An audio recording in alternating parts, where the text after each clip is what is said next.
Stitchless TV, we are going to use a pattern. And the pattern that we're using today is a Burdastyle PDF pattern. And it's called an A-line shift dress. And I think this is the reference number 03/2016.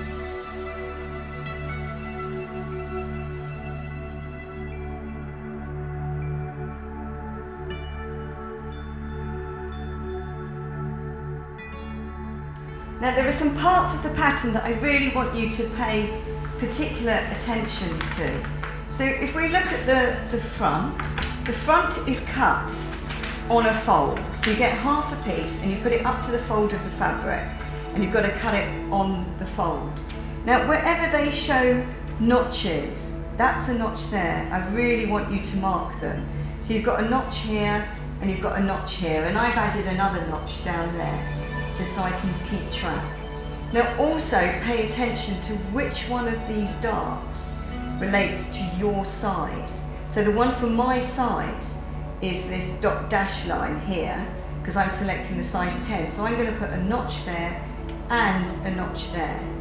And we also want to know about where the dart finishes, so you'll mark that on your actual dress. If there's any information that you want, just add a little notch. For example, where is the centre back of the dress? So I think that this is the centre back of the dress here. So I'm going to put a notch there.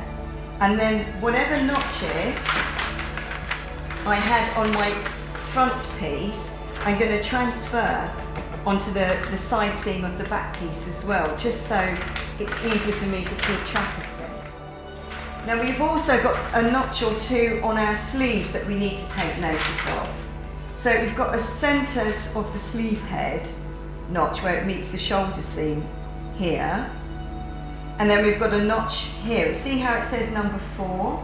That's because when we sew on the sleeve, it will match up with the number 4 on the front. So we really want those notches as well, because they will go together like this when you sew them. And remember, there are no seam allowances, so make sure you add seam allowances.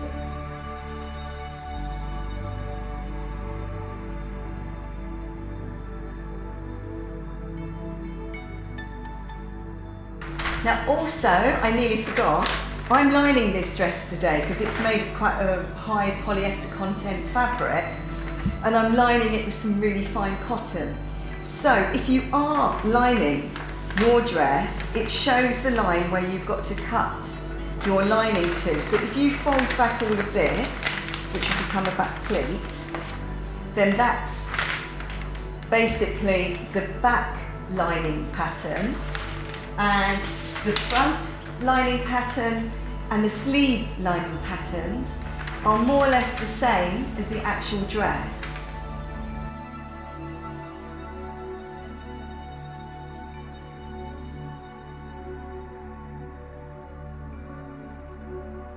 Now, do you remember I said about the dart, where the dart finishes? That's very, very important that you mark it on the reverse side of your front dress, and you do it on both sides, because you need to know where that dart's going to finish. See how I'm lining up the notches at the side there, and that's the pointy bit of the dart. Then that's where my dot is and where it has to finish. So I'm just getting the iron, and I want to create a kind of press line down there, but not going beyond that dot. That's really quite important.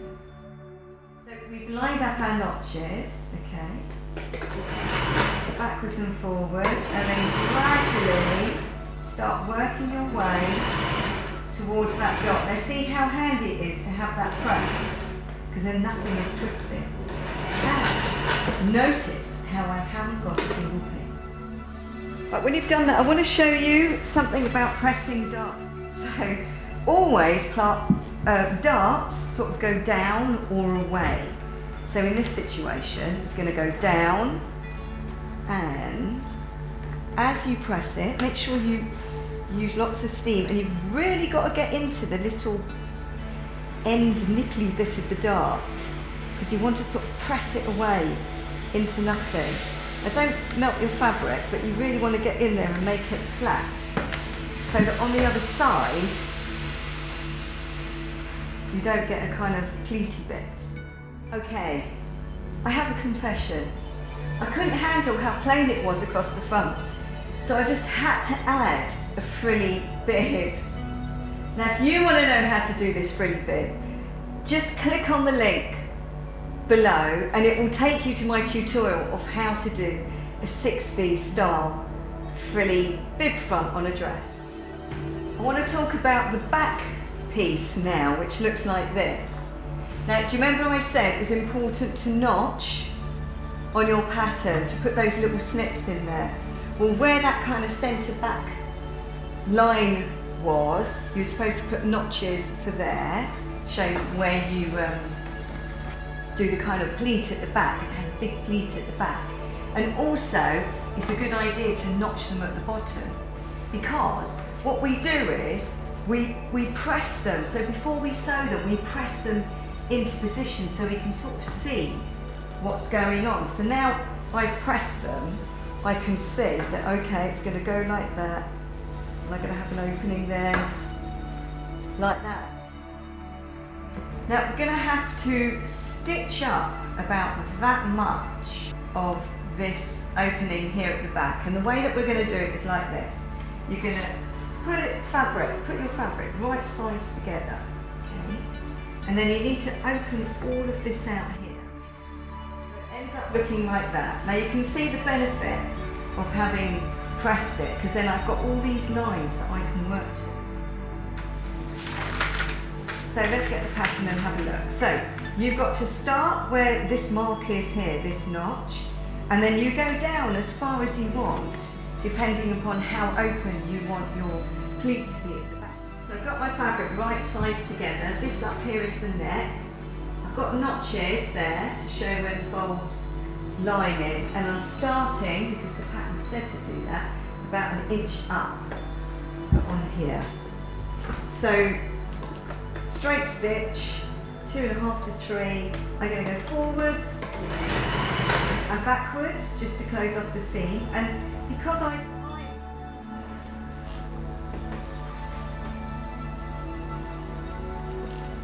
just pass the flap and go backwards and forwards there. Then it should look like this. So there's your pleat there, and you've got that opening there. Now what I'd say, I think you probably need to do now, is if I put my fingers in there, can you see that you need to sort of stay stitch along there and then also along there? So I'm going to do that now, so that my pleat doesn't come up.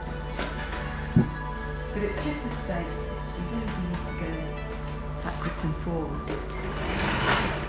It's just to make it stay in place. You just go there to the middle and stop. Now you can't stitch over it, obviously. And then stitch the other side as well.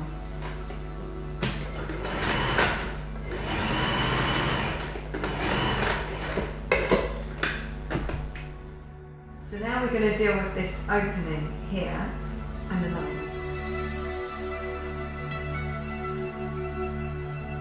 Now when you cut out your lining, you just sort of cut it to a fold, in the way that they say. You cut it to a fold, but you need a little slit for the opening. So I've created a slit for my opening, which is actually a little bit too big, but it's okay. And this is what you do. So I've got it at the moment with the right sides up, have I? No. Yeah, with the right sides facing up. So my lining is very thin, it's very difficult to see. And then I'm just going to align my seam allowance with that folded edge there. And then if I pick that up, then you can see I can just sort of sew along there. So I'm going to do that now. So I'm lining it all up. And I'm just going to sew close to the edge. Close to that fold, but not quite on the fold.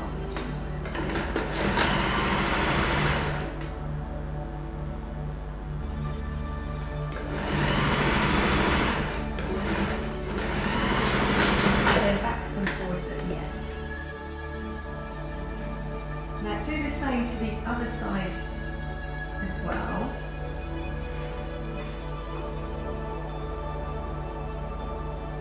So line it up, fold it back, fold over that lining and stitch down that edge.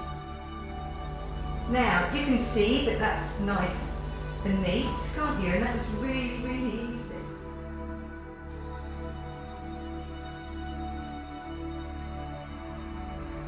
We're going to do this thing called understitching, which is not when you stitch all the way through like that, but when you just stitch to these layers here. So in order for us to do that, we've got to open out our fabric, and just using a straight stitch, the same as before. We're going to sew just a little bit away from the edge. And the reason why you do that is so that your lining doesn't flop over. We also do it around the neck as far as we can around the neck as well. So I wanted you to see what stage we're at now. So that's all done there, the opening. We've got our pleat going on, which actually, when we wear it, I'll press out all the press lines to make it softer. So now we've got to join the shoulders together of the outer dress and the lining, but it's very easy. So you've got your back and you've got your front, and you've just got to do this. It's so easy.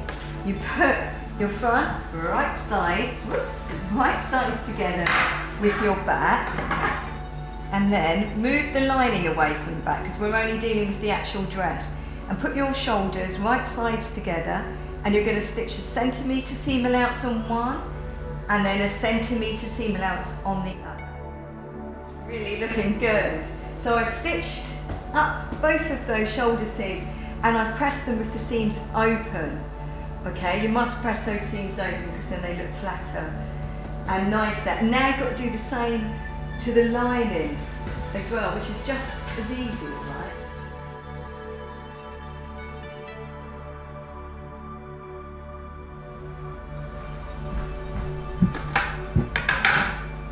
So the shoulders of the lining are all stitched and pressed now. Now before we stitch the lining to the actual dress, I think it's a good idea to line up your shoulder seams and line up your edges and give yourself some little notches with the lining and the actual dress in the finished position. And then as you sew around, it will be much easier to keep track of things. Right, so if you're ready to sew, you have to do this. You've got to turn it inside out. Now for a lot of you, I know this will hurt your head. You've got to turn it all inside out. And so now we've got the fabric right sides together, and we're going to line up all those notches. Now really, we should be having some sort of stay tape going around on the inside to sort of strengthen the neck. So I'm starting on one of the sides of the back. I'm starting at the shoulder. I'm working to the seam allowance that I allowed and supporting the fabric so it doesn't pull it out of place. And then just working my way around that back, lining up my notches. Now before we go to the end, I'm going to slip in a cheeky thingy. So I'm putting this little bit of folded ribbon in, because I've got to put it in a minute ago. So I'm going to slip it into the top of the neck and hopefully it will bend around a little bit. So if I get that to go right up to the edge, it goes right up to the edge. It might be okay, it might not be okay. But we'll see. So I'm going right to the edge, I'm going to go back and forth a few times over that, and then come back. And now I'm going to start at another location, so I'll probably do the front now in the same method and just work my way all the way around. Okay, I'm going to show you this. When you do stitch your lining to your neck, this bit of that box pleat, you need to stitch it also to the the neckline as well. Just keep it in line and stay on the same stitch line as where you stitch the lining onto the neck, because otherwise it's just going to keep dropping down. So it should look like this.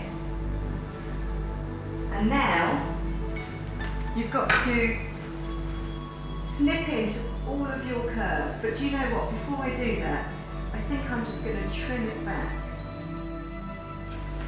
Now turn it the right way round and poke out those corners. So I've got the corner where I've got my handy little toggle, which is good. And I'm turning the lining inside. And then the dress fabric outside. And then I'm going to give it a really good press. Okay, so we've done, whoops. so we've done the lining. Okay, it's all nice and smooth. Because I snipped in, it meant that it was able to ease out and be all nice and flat. Now we've got to do the understitching thing here, and it isn't as easy as when we do it on a straight line. But what you do is, you push your fabric all to one side, to the side of the lining. So your seam allowance goes towards the side of the lining, and then you stitch on top of there like that. And then work your way all the way around.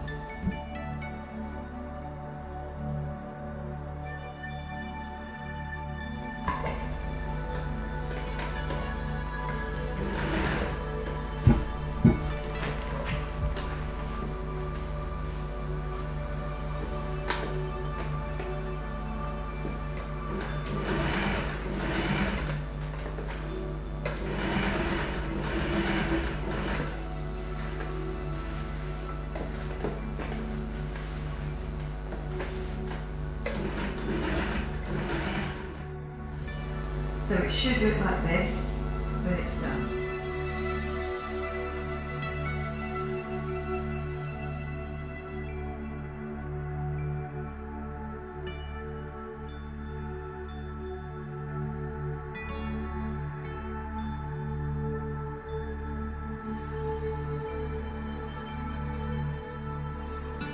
I think it's brilliant. Look at it. And I really love, don't you just love the pleats at the back? So I think the pattern, the Burdastyle A-line shift dress pattern is really good, but I would just say one thing about it. I feel that the size was a bit big. I feel like I could pinch an inch running right down the front, and then it really would be a perfect size 10. But I still love it, I still really like it. Now if you decide to make this dress, don't forget to share it with me on my Facebook page, Stitchless TV Sewing Vlog. Thank you so much for watching, and see you again very soon. Bye!